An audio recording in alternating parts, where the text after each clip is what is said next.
there's a specific kind of silence that comes after your world breaks. It's not empty. It's loud. It's the sound of your own heartbeat in your ears. The ghost of words you just read echoing in your mind. The hum of the refrigerator that suddenly feels like an earthquake. I was sitting in that silence, in the dark of our living room, staring at a single glowing screen. And with every word I read, a universe I had spent 7 years building, a universe I had named us, was being systematically dismantled. Before you judge me, before you call me the paranoid husband who went looking for trouble, you have to understand. You have to understand the before. Before the silence, there was music. Our life was a constant, comfortable melody. Sarah and I, we weren't just married. We were an extension of one another. We had that rare, effortless rhythm that people spend their whole lives searching for. Our morning started with a ritual. I'd make the coffee, she'd steal the first sip from my mug, claiming it always tasted better. We'd talk about nothing and everything. Dreams we had, stupid videos we saw online, the future we were planning, right down to the color we'd paint the nursery one day. She was the vibrant color in my black and white life. She had this laugh that could make a room full of strangers turn and smile. She saw the world not for what it was, but for what it could be. And when she looked at me, I felt like I could be anything. For 7 years, that look was my foundation, the ground beneath my feet. And then, almost imperceptibly at first, the ground began to shift. It started with her phone. It used to be a piece of shared technology, left on the counter, on the nightstand, wherever. I knew her password, she knew mine. Not for snooping, but for convenience. Hey, can you pull up the address, or can you text my mom back for me? Then one day, I picked it up to do just that, and my thumbprint didn't work. A 6-digit code was required. When I casually asked about it, she just shrugged. Oh, it's a new security thing from work. Super annoying, I know. It was a plausible explanation, but it was the first brick in a wall I didn't even know was being built. Soon, the phone was never out of her sight. It lived in her pocket or face down on the table beside her. When a text came in, she'd angle the screen away from me, a subtle, almost unconscious movement that screamed volumes. The late nights at her graphic design job became more frequent. At first, it was once a month, a big deadline she'd complain about for days. I'd make her dinner, keep it warm, and greet her with a hug and a back rub when she finally dragged herself through the door. But then, it was once a week, then twice. The complaints about her workload stopped. Instead, she'd come home quiet, distant, offering a tired, one-word answer: work. She'd head straight for the shower, as if needing to wash the day off, and would slip into bed while pretending to be asleep. The canyon between our bodies in that bed grew wider each night.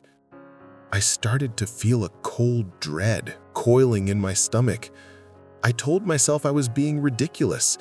This was Sarah, my Sarah, the woman who held my hand through my father's illness, who celebrated my smallest victories like they were world-changing events.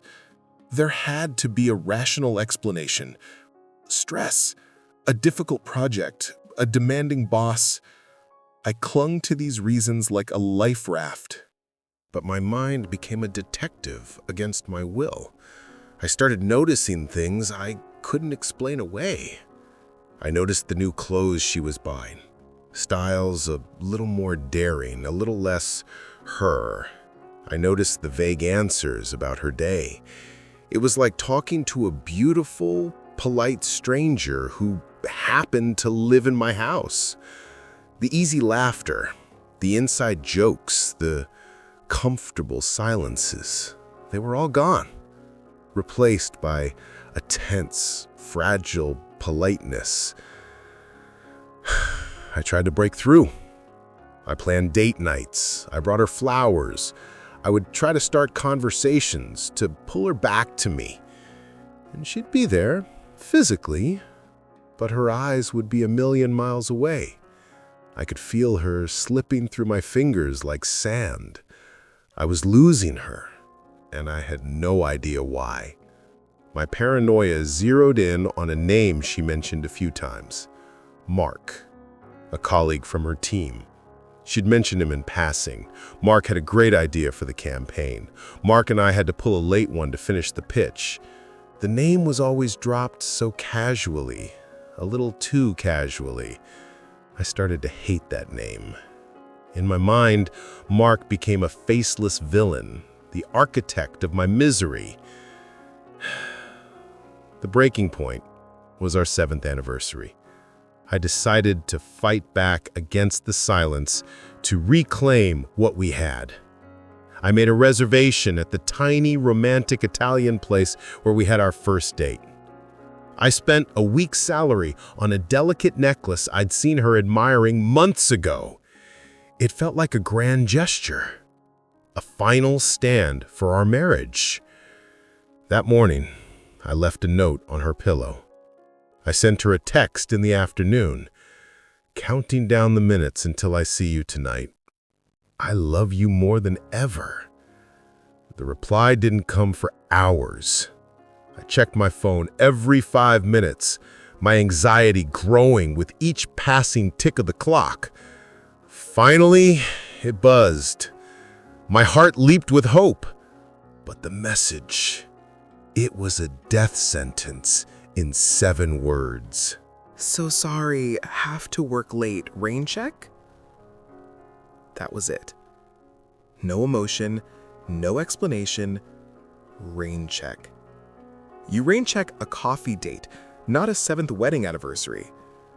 And I just broke. The life raft of rational explanations finally sank, and I was left drowning in the cold, harsh reality of it all. Sarah wasn't at work. She was with him, with Mark. My imagination, which had been tormenting me for months, now provided the full Technicolor picture. Sarah and Mark laughing together in a candlelit restaurant while I sat at home, a fool. I did something I swore I would never do. We had a shared family tablet, mostly used for streaming shows. I walked into the living room, my movements stiff and robotic, and I picked it up. My hands were shaking so hard I could barely unlock it. I opened her messaging app. I felt disgusting, a traitor, but I had to know. I had to see the truth, no matter how ugly. And there it was, a thread with his name, Mark. My breath caught in my chest as I started to read. It was worse than anything I could have imagined. The words on the screen were clinical, brutal. They were a confirmation of every fear I'd had. Can't stop thinking about last night. Me neither. You make me feel alive again. He has no idea. He's so wrapped up in his own world. That one line felt like a physical blow.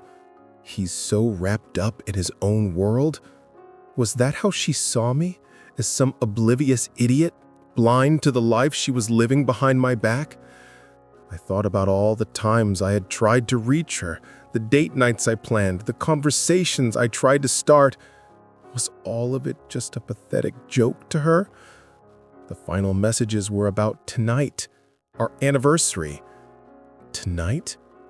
I'll tell him I have to work. See you at the usual spot. The world went silent again. That loud, deafening silence.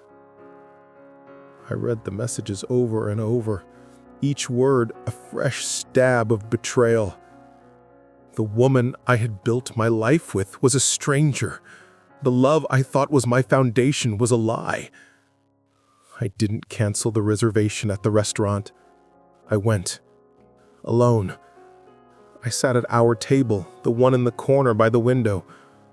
I ordered a bottle of our favorite red wine and stared at the empty chair across from me. I toasted to 7 years of a lie. Each sip of wine was bitter with grief and rage. By the time I left, the grief had burned away, leaving only a cold, hard resolve. I was going to end it. I wasn't going to be a victim in my own life anymore. When she finally came home, it was close to midnight. I was waiting for her in the living room, sitting in the dark, the same way my story began. The only light was the glow from the tablet screen, sitting on the coffee table between us, open to her conversation with Mark. She flicked on the lights and froze when she saw me. I saw the flash of surprise, then exhaustion on her face. Before she could speak, before she could spin another lie about a hard day at work, I just looked at her. I didn't have to say a word. Her eyes followed my gaze down to the tablet. I watched as every drop of color drained from her face. She looked like she'd seen a ghost. And in that moment, I saw an emotion I wasn't expecting. It wasn't guilt. It wasn't shame. It was pure, absolute terror. Her entire body started to tremble. Her reaction threw me off. It wasn't the reaction of someone who had been caught. It was the reaction of someone who had been found out in a way that put them in danger. Tears instantly welled in her eyes, spilling down her cheeks. She didn't deny it. She didn't try to explain it away. She just whispered my name, and her voice was so full of pain and fear that it cut through my anger for a split second. She sank to the floor, her hands covering her face as she began to sob. Deep, gut-wrenching sobs that shook her entire body. It wasn't the performance of a cheater begging for forgiveness. This was something else. This was the sound of a heart breaking under an immense, unbearable weight. And through her tears, the truth finally came out.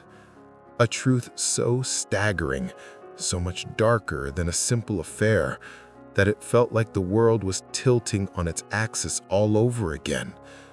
The story wasn't about her. It was about her younger sister, Chloe. The secret she had been keeping, the one that had erected a wall between us, was not an affair. It was a rescue mission.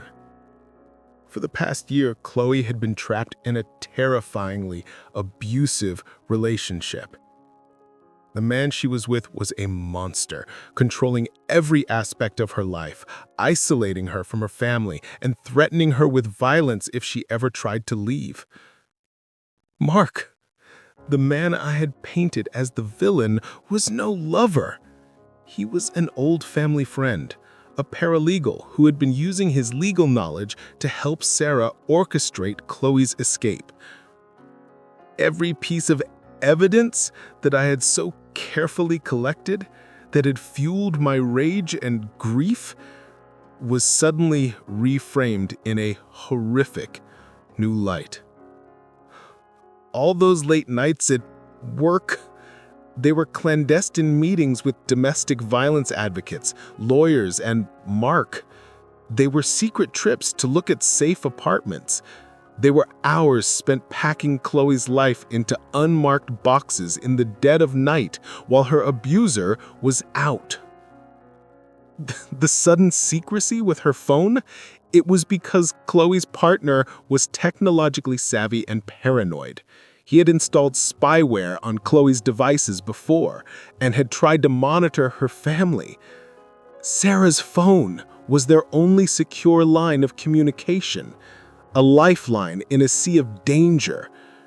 She guarded it not to hide a lover, but to protect her sister's life. I grabbed the tablet, my hands now trembling with a different kind of emotion, shock, and a rising tide of shame.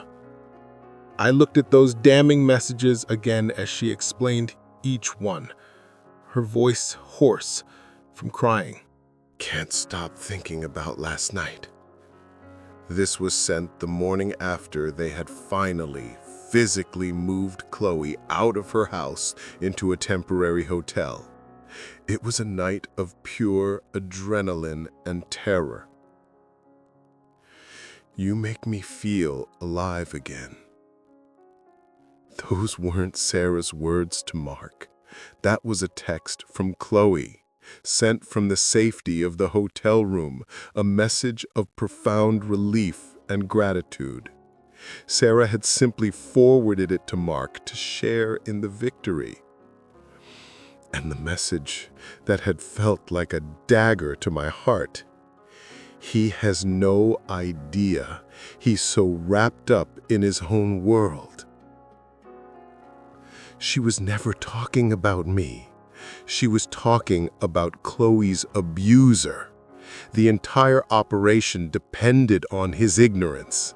My own world that she referred to was my blissful ignorance of the danger they were all in. She hadn't told me because she was terrified. Terrified that I would insist on confronting him. Terrified that my involvement would put me in danger. His threats weren't idle. He was unstable and dangerous. The wall she had built between us wasn't to keep me out. It was a shield designed to protect me from a battle I didn't even know she was fighting. She was carrying this horrifying, life-or-death burden all alone to keep me safe. And our anniversary, the night she canceled, was the night they got a tip that he was becoming suspicious. They had to move Chloe from the hotel to a more secure, long-term safe house immediately. She wasn't choosing another man over me. She was choosing to save her sister's life. The silence that returned to the room this time was different. It wasn't the silence of betrayal. It was the heavy, profound silence of shame. My shame. I had spent months painting my wife as a villain, casting myself as the tragic victim in our story. But I wasn't the victim. I was the person on the sidelines, completely blind to the real hero's journey happening right in front of me. She had been walking through fire, and all I could see was the smoke, assuming it was a fire she had started to burn me. The anger, the resentment, the heartbreak that had been my constant companions for months, it all evaporated in an instant, replaced by an overwhelming wave of love and admiration, so powerful it brought me to my knees. I saw my wife for who she truly was. Not a traitor, but a warrior. I didn't know what to say. "I'm sorry" felt like a pebble in the face of a mountain, so I just knelt in front of her and I wrapped my arms around her. I held her as she cried, and I started to cry with her, crying for Chloe, crying for the months we had lost to a misunderstanding, crying with the sheer, unadulterated relief of finding my way back to her. In that moment, the wall between us didn't just crumble, it was obliterated. The vast, empty canyon was gone, and we were standing on the same side, finally ready to face the real storm together. My story of heartbreak wasn't true, but a much more important story, a story of incredible courage and sisterly love was. And now it was our story to finish, together.